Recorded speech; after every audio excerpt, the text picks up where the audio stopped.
لما تقول إن الله سيهدم أعداء الخلاص قريب.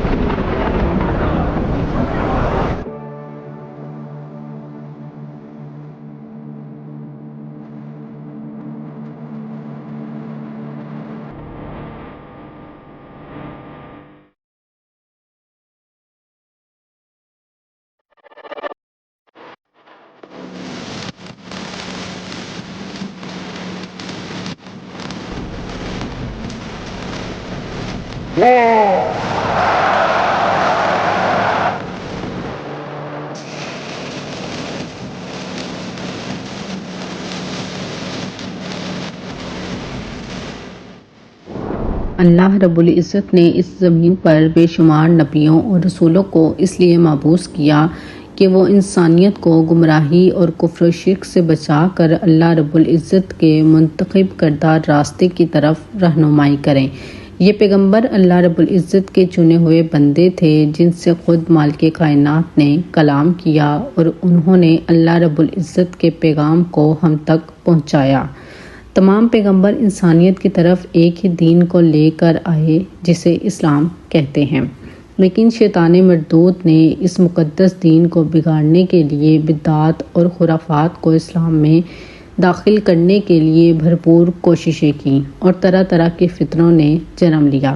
ان ہی فتنوں میں ایک فتنہ جھوٹے نبی، جھوٹے مسیحا اور دجالی کا فتنہ ہے۔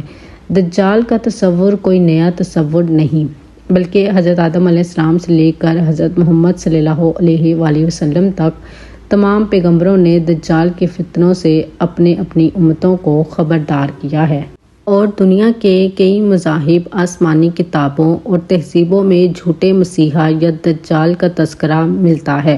مثلاً ہندو مت میں کلی، عیسائیت میں اینٹی کرسٹ، یہودیت میں شدیم، اسلام میں مسیح الدجال اور مختلف مذاہب میں مختلف ناموں کے ساتھ ان کذاب کا ذکر کیا گیا ہے۔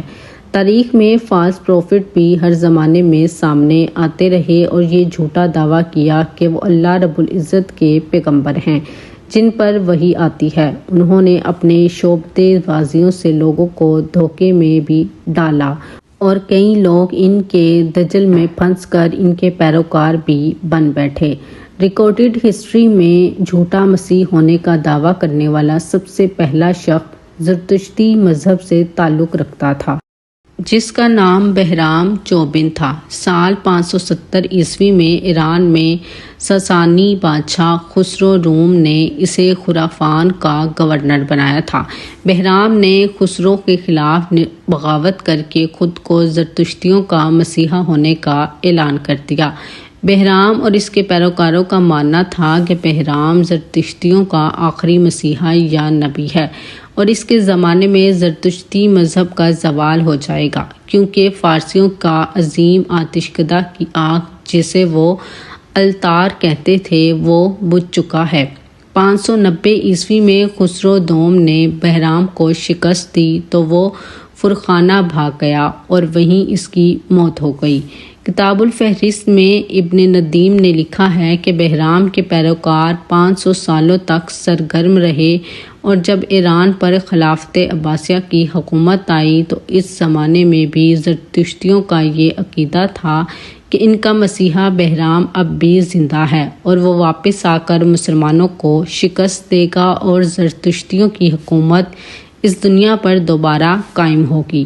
1 صدی عیسوی میں دوستیس سامری نامی شخص نے یہودیوں کے مسیحا ہونے کا دعویٰ کیا تھا، جس کا یہودی پچھلے 1000 سالوں سے انتظار کر رہے ہیں۔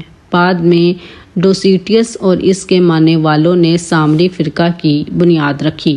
اسی طرح شمون بن کوکبہ نے 135 عیسوی میں، سبتائی زیوی نے 16ویں صدی میں اور مینا شیم ابی نے 19ویں صدی میں یہودیوں کے مسیحا ہونے کا جھوٹا اعلان کیا۔ ان لوگوں نے اپنے پیروکاروں کی اچھی خاصی تعداد بنائی جو کہ آج تک موجود ہے، اور ان کا عقیدہ یہ ہے کہ ان کا مسیحا اب بھی زندہ ہے جو خفیہ مقام سے ان کے لیے تدبیریں کرتا ہے اور مدد بھیجتا ہے۔ عیسائیت بھی جھوٹے مسیحا کی ایک لمبی فہرست ہے، جیسا کہ انجیل کی کتاب موتی میں عیسیٰ علیہ السلام نے یہ پیشن گوئی کی تھی کہ میرے بعد بہت سارے جھوٹے مسیح آئے گا جو انسانیت کو گمراہ کریں گے۔ ان جھوٹے مسیحا میں چند مشہور نام John Nichols, Father Divine, Yahweh Wayne Bent, Louis de Jesus, Apollo کوئن بولائیو اور ڈیوڈ جارج کا ہے۔ ان فالس پروفٹ کا تعلق زیادہ تر امریکہ، افریقہ اور یورپین ملکوں سے ہے، جنہوں نے یہ دعویٰ کیا کہ خدا ان سے باتیں کرتا ہے اور وہ انسانیت کی طرف بھیجے گئے مسیحا ہیں۔ ان میں سے کچھ نے یہ دعویٰ کیا کہ وہ عیسیٰ مسیح ہیں جو دوبارہ اس دنیا میں بھیجے گئے ہیں۔ ان کذاب مسیحاؤں نے لوگوں کے سامنے شعبدہ بازیاں اور میجک ٹرکس دکھا کر انہیں یقین دلایا کہ ان کے ہاتھوں سے معجزات صادر ہوئے ہیں، جبکہ یہ مسیحا فراڈ، مرڈر اور غیر قانونی نشہ آور چیزوں کی امپورٹ ایکسپورٹ میں ملوث پائی گئی۔ اس کے باوجود اللہ رب العزت نے جن کے دلوں کو اندھا کر دیا وہ آج بھی ان فالس پروفٹ کے پیروکار ہیں اور انہیں اپنا مسیحا تصور کرتے ہیں۔ تاریخ میں مسیحا ہونے کا ایک عجیب و غریب دعویٰ نازیوں کے ہاں بھی ملتا ہے۔ کہتے ہیں کہ جرمنی کا ڈکٹیٹر اور انسانیت کا قاتل اڈولف ہٹلر سال 1945 یعنی سیکنڈ ورلڈ وار کے بعد یورپ کے اندر عیسائیت کی جگہ ایک نئے مذہب کو لاگو کرنا چاہتا تھا، اور ہٹلر خود کو نازیوں اور یورپی ممالک کا مسیحا مانتا تھا۔ ویلفریڈ ڈائم نے لکھا ہے کہ ہٹلر اگر سیکنڈ ورلڈ وار جیت جاتا تو وہ عیسائیت نہیں بلکہ ایک اینٹی کرسچن مذہب کو یورپ میں لاگو کرتا، جس میں وہ خود مسیحا ہوتا اور نازیوں اور آرائن نسل کو دنیا کی حکومت سونپتا۔ یہ ایک نیو ورلڈ آرڈر تھا جس کے ذریعے یورپ میں شیطان کے پجاری نائٹ ٹیمپلرز کا دوبارہ ظہور ہوتا، لیکن وہ اس میں ناکام رہا اور اس ناکامی کی وجہ سے ہی ہٹلر نے خودکشی کر لی۔ اگر اسلام کی بات کریں تو حضرت محمد صلی اللہ علیہ وآلہ وسلم کو آخری نبی ماننا اور یہ عقیدہ رکھنا کہ حضور صلی اللہ علیہ وسلم کے بعد قیامت تک کوئی نبی نہیں آئے گا اور نہ کسی پر وحی آئے گی، یہ اسلام کے بنیادی عقائد میں سے ایک ہے۔ لیکن حضور صلی اللہ علیہ وآلہ وسلم نے اپنی زندگی میں ہی یہ پیشن گوئی کر دی تھی کہ آپ صلی اللہ علیہ وسلم کے بعد بہت سارے جھوٹے نبی اور کذاب پیدا ہوں گے۔ لہٰذا حضرت ابو ہریرہ رضی اللہ تعالیٰ عنہ سے روایت ہے کہ نبی کریم صلی اللہ علیہ وآلہ وسلم نے فرمایا، قیامت اس وقت تک قائم نہ ہوگی جب تک تقریباً 30 جھوٹے دجال نہ نکلیں۔ ان میں سے ہر ایک کا یہی گمان ہوگا کہ وہ اللہ رب العزت کا رسول ہے، حالانکہ میں خاتم الانبیاء ہوں۔ ایک روایت میں ان دجالوں کی تعداد 27 اور ایک میں 70 بتائی گئی ہے۔ یہ جھوٹے کذاب اور نبوت کے دعوے دار نبی صلی اللہ علیہ وآلہ وسلم کی زندگی میں ہی پیدا ہو گئے تھے۔ ان میں مسلمہ کذاب سب سے پہلا دجال تھا جس نے حضور صلی اللہ علیہ وآلہ وسلم کو خط لکھ کر آپ کی نبوت میں خود کو شریک کرنے کو کہا۔ حضرت ابوبکر کی خلافت میں یہ بہت طاقتور ہو گیا تھا اور اس نے 40,000 کا لشکر یمامہ میں اکٹھا کر لیا، لیکن حضرت خالد بن ولید کی سربراہی میں اس فتنے کو بہت جلد ختم کر دیا گیا۔ دوسرا کذاب بھی حضور صلی اللہ علیہ وآلہ وسلم کی حیات مبارکہ میں ہی یمن سے نکلا، جس کا نام اسود انسی تھا۔ یہ شخص جادو اور کہانت میں ماہر تھا، لہٰذا لوگ اس کے دھوکے میں آ کر اس کے پیروکار بن گئے۔ اسود انسی نے یمن پر اپنی حکومت قائم کر لی تھی، لیکن یمن کے ہی کچھ مسلمانوں نے حضرت ابوبکر رضی اللہ تعالیٰ عنہ کی خلافت کے زمانے میں اسے قتل کر دیا۔ اسی طرح عبد المالک بن مروان کے دور میں حارث دمشقی نے نبی ہونے کا دعویٰ کیا، جسے خلیفہ نے قتل کروایا۔ حضرت امام باقر علیہ السلام کے زمانے میں مغیرہ بن سعید نے اپنے اوپر وحی آنے کا جھوٹا دعویٰ کیا، جس کا تعلق راوزی فرقے سے تھا اور وہ مردوں کو زندہ کرنے کا بھی دعوے دار تھا، لہٰذا خلیفہ ہشام بن عبد الملک نے اسے اور اس کے مریدوں کو پکڑ کر سال 119 ہجری میں زندہ جلا دیا۔ اسی طرح 127 ہجری میں صالح بن طاریف نے خود کو امام مہدی قرار دیا۔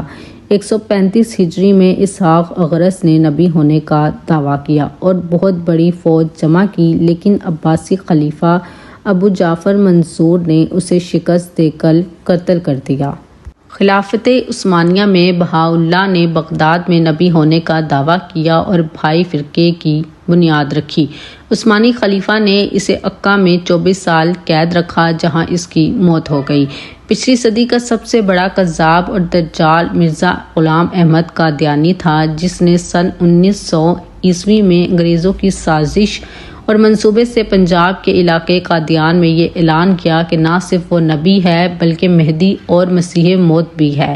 بہت ہی کم عرصے میں اس کے پیروکاروں کی تعداد بڑھ گئی اور اس نے احمدیہ فرقے کی بنیاد رکھی، جسے قادیانیت بھی کہتے ہیں۔ یہ اس زمانے کا سب سے بڑا فتنہ تھا کیونکہ بے شمار مسلمان مرزا غلام احمد قادیانی کی کتابوں اور اس کے رسالوں سے متاثر ہو کر مرتد ہو گئے۔ سال 1908 میں ہیضے کے مرض میں مبتلا ہو کر اس ملعون کی موت ہو گئی، لیکن احمدیہ فرقہ آج بھی دنیا کے مختلف ممالک میں سرگرم ہے اور اس کے ماننے والوں نے آج بھی اپنے اس دجالی فتنے کو جاری رکھا ہے۔ تاریخ اسلام میں اس طرح کے اور بھی کئی کذاب اور جھوٹے نبی پیدا ہوئے ہیں، ان میں بعض بہت مشہور ہوئے اور بعض گمنام ہو گئے، اور آج بھی اس طرح کے کذاب اور نبوت کے جھوٹے دعوے داروں کا فتنہ سامنے آتا رہتا ہے، لیکن ان تمام کذاب اور دجال کو اسلام میں دجال اصغر کہا گیا ہے، جبکہ قرب قیامت میں جس دجال کا ظہور ہوگا وہ ان تمام کذابوں سے بھی بڑا کذاب ہے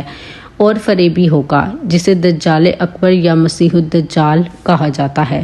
مسیح الدجال کا سب سے بڑا فتنہ ہوگا دجال خود کو مسیحا اور انسانیت کا نجات دہندہ ظاہر کرے گا، لیکن دراصل وہ ایک جھوٹا شخص ہوگا۔ نبی کریم صلی اللہ علیہ وسلم نے حدیث مبارکہ میں اپنی امت کو خبردار کیا کہ تم میں سے کوئی بھی شخص دجال کے سامنے نہ جائے، کیونکہ تم اگر دجال کو قتل کرنے کے لیے بھی جاؤ گے لیکن جب وہاں سے لوٹو گے تو دجال کو اپنا خدا بنا چکے ہوگے۔ اس سے بچنے کا صرف ایک ہی راستہ ہے کہ دجال سے بچ کر جتنی دور بھاگ سکتے ہو بھاگو، اور اصحاب کہف کی طرح اپنا ایمان اور جان بچانے کے لیے کسی غار میں پناہ لے لو جب تک امام مہدی اور عیسیٰ علیہ السلام کا ظہور نہیں ہوتا۔ خود حضور صلی اللہ علیہ وآلہ وسلم نے ارشاد فرمایا ہے کہ دجال کو قتل کرنے کی قدرت سوائے عیسیٰ ابن مریم کے کسی اور کو نہیں دی گئی ہے، اور سچے مسیحا کے ہاتھوں جھوٹے مسیحا کا قتل ہوگا۔ بلا شبہ دجال وہ فتنہ ہے جس کے متعلق تمام انبیاء کرام علیہ السلام نے اپنی اپنی قوم کو خبردار کیا تھا۔ یہی وجہ ہے کہ آج ہر مذہب اور آسمانی کتابوں میں قیامت سے قبل ایک بہروپیے اور کذاب کا ذکر ملتا ہے، جس کا ظہور برائی اور شیطانیت کی انتہا اور جس کا خاتمہ حق اور سچے دین کی فتح ثابت ہوگی۔